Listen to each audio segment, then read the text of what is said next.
الحمد لله رب العالمين، الصلاة والسلام على قائد المرسلين نبينا وحبيبنا وشفيعنا محمد وعلى آله وأصحابه وأتباعه إلى يوم الدين. أما بعد، براكانم خوشكي من داركانم، السلام عليكم ورحمة الله وبركاته. سپاس و ستایشی خوای تعالاکم کە ئەم دەرفەتەی بۆ ڕەخساندم.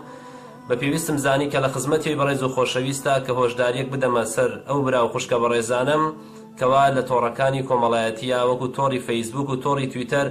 زۆر جار بابەت و بەرنامە بڵاو ئەکەنەوە کە ئاگاداریان کەمەوەی کە زۆر جار هەندێک کەس کە سوکایەتی بە دین ئەکا، یان دە هەندێک کەس کە بێڕێزی ئەکا، یان هەندێک کەس پەنا بەخوا کەشتی خراپ بڵاو ئەکاتەوە، زۆر جار لەلایەن هەندێک برا و خوشکی بەڕێزمانەوە کە لەلایەنی سۆزداری زاڵترە بەسەریانە ئەبینین ئیدعا بۆ ئەم کەسە ئەکەن و ئەڵێن ئەم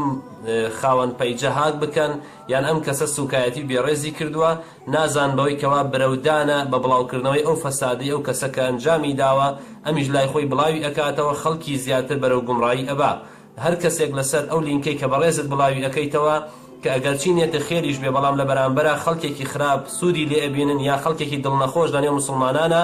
سوود ئەبینن لەو گومانە خراپانەی کە لەسەر قورئان یا لەسەر فەرمودەکانی پێغەمبەر صلی الله علیه و سلم، یان کەسێک کە سوکایەتی کردو بە دینەکە کە خۆی پێی خۆشە لە پەیجە مسلمانەکانە ئەم بابەتانی بۆ بڵاو کرێتەوە. زۆر جار ئێمە کەوینە هەڵەوە برەو ئەدەین بەو خراپە و بەو کوفرە کە بڵاو ئەکرێتەوە. بۆیە ئاگادارتانەکەمەوە ئینشاءالله بە هیچ شێوازێک لە پەیج و لە ئەکاونتەکانتانە کەسێک کە سوکایەتی یان بێڕێزیەکە لەسەر پەیجەکەی خۆت ناوی بڵاو مەکەرەوە، یان بابەتە خراپەکەی بڵاو مەکەرەوە، بڵێ ئەم کەسە سووک ڕسوا بکەن لەبەرەوەی کە سوکایەتی بە دین کردووە. ئیسلام لایەنی عاتفێت و سۆز یان لایەنی حەماسەت بە تاقی تەنیامانە بەشێکن لە دینەکەمان، بۆیە پێویستە ئینسانی ئیماندار لایەنی سۆز و عاتفێت زاڵ نەبێ بەسەریا لە برەودان بە بڵاوکردنەوەی ئەو کوفر و بێباوەڕیانەی کە خەڵکێک بڵاوی ئەکاتەوە، یان شتێکی حرام و گوناهە تۆ کە لایکێکی یەکەی بەو لایکەی تۆ، یان کۆمنتێ بۆ کەسە ئەنووسی بە کۆمنتەکەی تۆ جارێکی تبراکانم خوشکە ئیماندارەکانم ئەو بابەتە لەسەر پەیجەکەی بەڕێزت بڵاو ئەبێتەوە و خەڵکێک سوود ئەبینێ لەو بابەتە خراپە، بەنا بەخوای گەورە لەوانەیە هێشتا ئیمان نەچوو بێتە نێو دڵیەوە، کاریگەریە چێتە سەری و بەرەو خراپەی ئەبا خوای گەورە فەنامامدا. بۆیە نەسیحەت و ئامۆژگاریم برا بچووکەتان بۆ بەڕێستان ئەوەیە